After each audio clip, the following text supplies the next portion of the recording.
Oh, one more thing. If you can find a better car, buy it.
How's everybody doing today? So here I am at Whitechapel Memorial Park Cemetery in Troy, Michigan.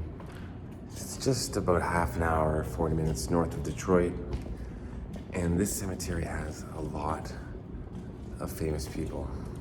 I'm gonna show you about 5 graves here. And you'll recognize a lot of the names. One of the names maybe not so much. If you're a hockey fan, you will, definitely. But I'm gonna show you right now the grave of Jimmy Hoffa's wife to start off the video. And it's very, very windy here in Troy, Michigan. So outside I'll be doing voiceovers, more than likely, unless the wind stops. Now I just realized I'm on the wrong floor, I think. So I gotta go back downstairs and I'm gonna show you Jimmy Hoffa's wife, famous president of the Teamsters. The disappearance of Jimmy Hoffa. She died in 1980, I believe, at the age of 62. People still trying to unravel the mystery of what happened to Jimmy Hoffa, and I'm sure it plagued her to the end of her life. What happened to her husband? So let's go take a look at Josephine Hoffa.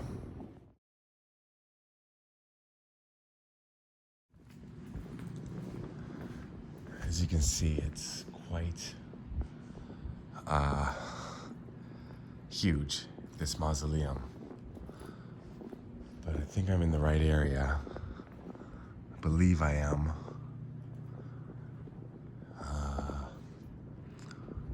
Might be right here, actually. No, I think I have to go further down. And you have to keep walking around. I've said it on many other videos, it's never as easy as it seems. I did a cemetery visit just a couple of days ago, thinking it would take about half an hour, and it took 3.5 to do it all.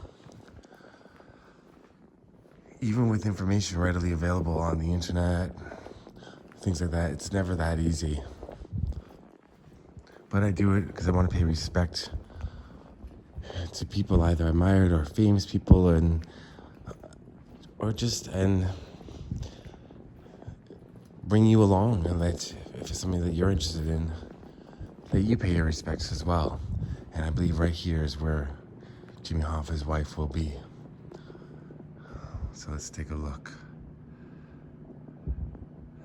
We're gonna see it together. She will be here somewhere.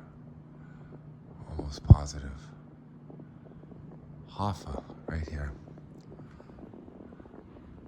It reads, beloved mother, beloved grandmother, Josephine Hoffa. So these would be her ashes interred here.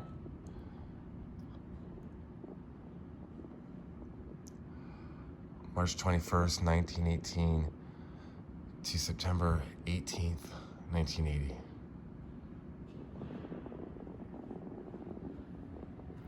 So here we are back outside now, and we're gonna go visit the grave of one of the auto industry's biggest names and a famous TV commercial pitchman in the 80s.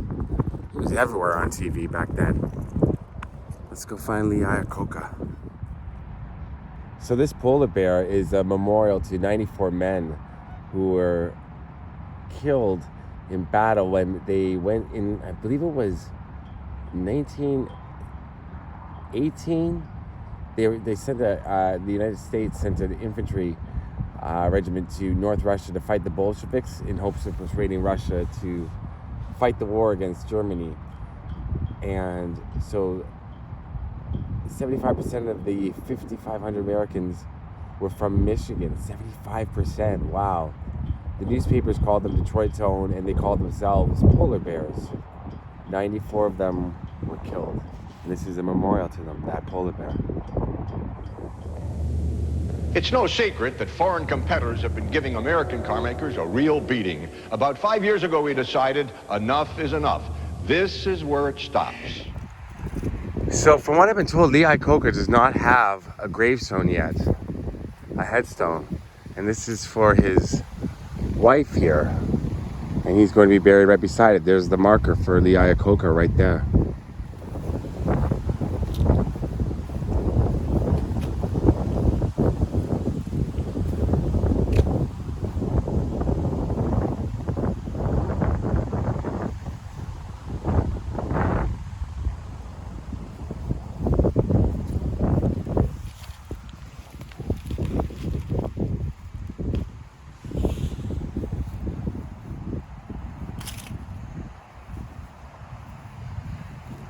Mary Catherine Iacocca, beloved wife and mother. And here's where Iacocca would be, right here.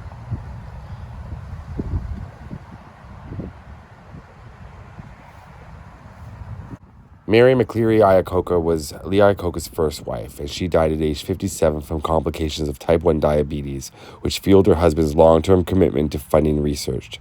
He promised her he would one day find a cure.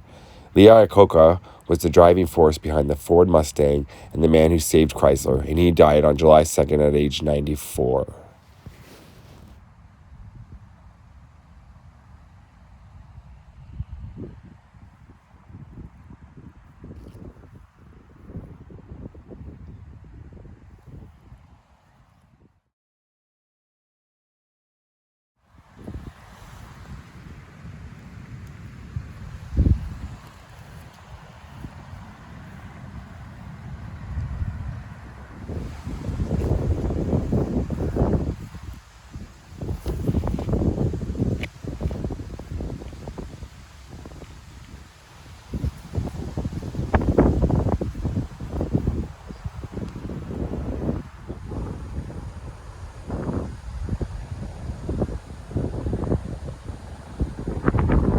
At Chrysler, we believe that standing still is a great way to get run over.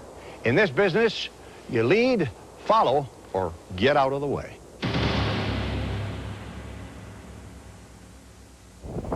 What did I tell you about the wind? It is extremely windy these past few days here in Detroit and Michigan. Wow. Now I'm going to visit the grave of someone else. You may not be familiar with the name. If you're Canadian or a hockey fan, you definitely are. Now, I've had to cut the audio here because it was so windy on this lawn. What I'm talking about, though, while I'm walking around here is right in front of me, right there, there's graves. They're so deep into the ground because they've been there for so long, and the etchings on the graves are even impossible to read. But there's also ones that are just there, but you can't even see the headstone anymore. And that's just due to time, and the graves sink deeper, the headstones sink deeper. It's well manicured, the cemetery, but I guess it's just really hard to kind of go around each grave. I've had this experience before at a few cemeteries. So, but I continue looking for Jack Adams, and I'm going to tell you about who he was right now. So I had to cut the audio again. It was far, far too windy. I was talking about Jack Adams as I was walking along here, but I couldn't really hear what I was saying, even with the windsock. Now, I'm trying to be respectful and walk between the graves, but in a lot of cemeteries, when graves are close together, it's sometimes impossible not to step on a grave or walk across a grave. And I don't think it's disrespectful. You try to not to do that if you can, to go between the graves, but sometimes you're going to. And that's what happens in a cemetery. So Jack Adams was a hockey player, coach, and general manager in the National Hockey League, the NHL, and he was a Hall of Fame player during a 10-year career with Toronto, Vancouver, and Ottawa. He's best known, though, for his 36-year association with the Detroit Red Wings of the National Hockey League. He was head coach and general manager. Yeah, the graves here are just far too sunken in, the headstones. So I can't find Jack Adams. I would have liked to have left a little stone for him, since I'm a very, very, very big hockey fan. And I never give up. If you've watched my previous cemetery videos, I don't stop. I go back out 2 or 3 times to cemetery sometimes. This is harder than I thought. And the people at the front, all they knew about Jack Adams was he was buried in this area. That's all they could tell me. They didn't really know much about him, which I thought was odd, because he's quite famous, especially in hockey circles, obviously. And now I'm going to take you somewhere else. Rest in peace, Jack Adams. You're here somewhere. I really want to find his grave. Okay, let's go to 2 more. Now, even though I said, let's go, we're going to go look for 2 more, I continued looking for another 20 minutes.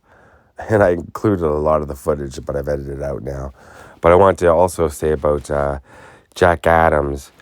He held the record of winningest coach in Red Wings history before being surpassed by Mike Babcock, the former coach of the Toronto Maple Leafs, in 2014. He later became the first president of the Central Professional Hockey League. Jack Adams is a 9-time Stanley Cup champion and the only person to have won the Stanley Cup as a player, coach, and general manager.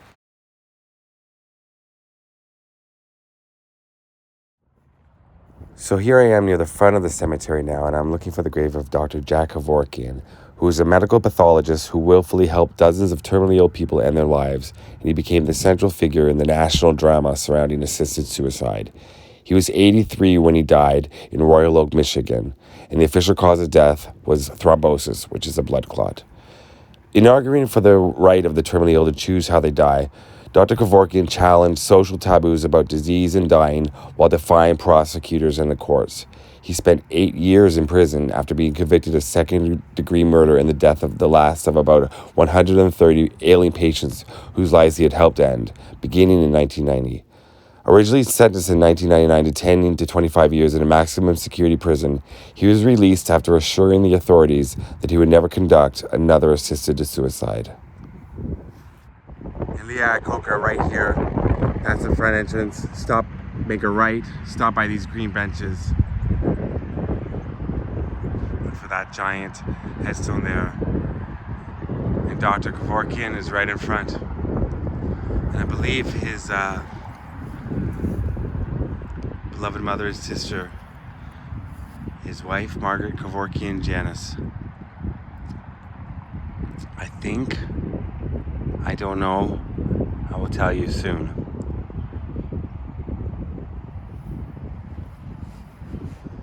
Well, you're not ending the life. I didn't do it to end the life. I did it to end the suffering the patient's going through.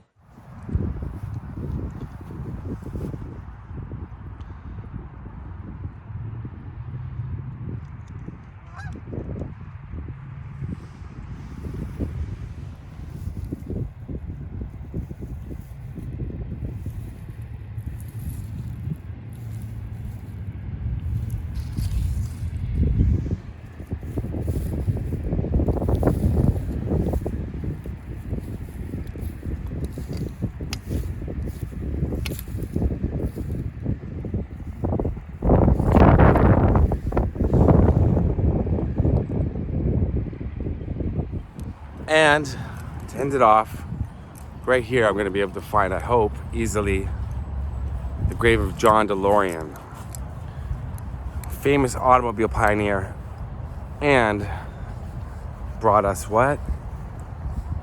The DeLorean, which was used in what? Back to the Future, which had a what? A flux capacitor. And a Canadian got to drive it, Michael J. So John DeLorean is around here somewhere. Let me tell you a little bit about his life. John Zachary DeLorean was an American automobile manufacturer and entrepreneur who was born in Detroit on January 6, 1925. He established the DeLorean Motor Company in 1981 and produced the stainless steel gull-wing DeLorean DMC-12 that sparked the imagination of millions of filmgoers when it was featured as a time machine in the huge blockbuster movie Back to the Future in 1985. Now, DeLorean was a rising star in the automotive industry from a young age, and he helped revitalize Packard before leaving in 1956 to join General Motors. While at GM, DeLorean launched the highly successful Pontiac GTO and advanced to become, at age 40, the youngest general manager in GM's history. Then, when he launched his own company, his 10 years as an independent car maker was quite brief, and its plant closed a year after it opened, having produced fewer than 10,000 vehicles. Then DeLorean was charged with conspiring to distribute $24 million in cocaine in 1982 in an attempt to salvage his flailing company. He was later acquitted of criminal charges, though. He was also accused of embezzlement, defaulting on loans, tax evasion, and defrauding investors in his company, including Johnny Carson. Although DeLorean was cleared of the fraud charges, he declared bankruptcy in 1999. The innovative DeLorean claimed more than 200 automotive patents. He later died on March 19, 2005, in Summit, New Jersey. Well, I think, number one, the allegation that I'm a great salesman is a gross exaggeration. Essentially, I'm an engineer, and I like product, I like technical things. Very proud of our car, which essentially, I think, is a major engineering contribution to the state-of-the-art of automobiles. So there's the front gates. Look for the sunken garden when you come in through the front gates, just to your left. And then here's John DeLorean right here. With a picture of the famous car.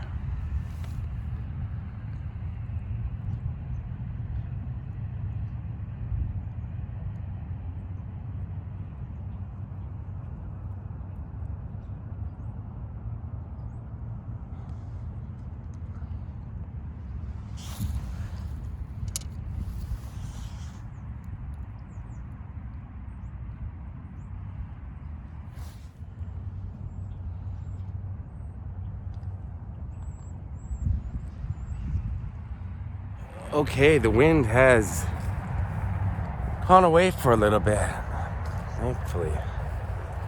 I'm off to film something else, leaving Whitechapel. Rest in peace to everyone I visited here. Rest in peace to everyone that's buried here. And I'm glad you were with me to come along for this.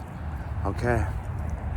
Now, rest in peace, everyone here. And peace to you. Peace out. Every city but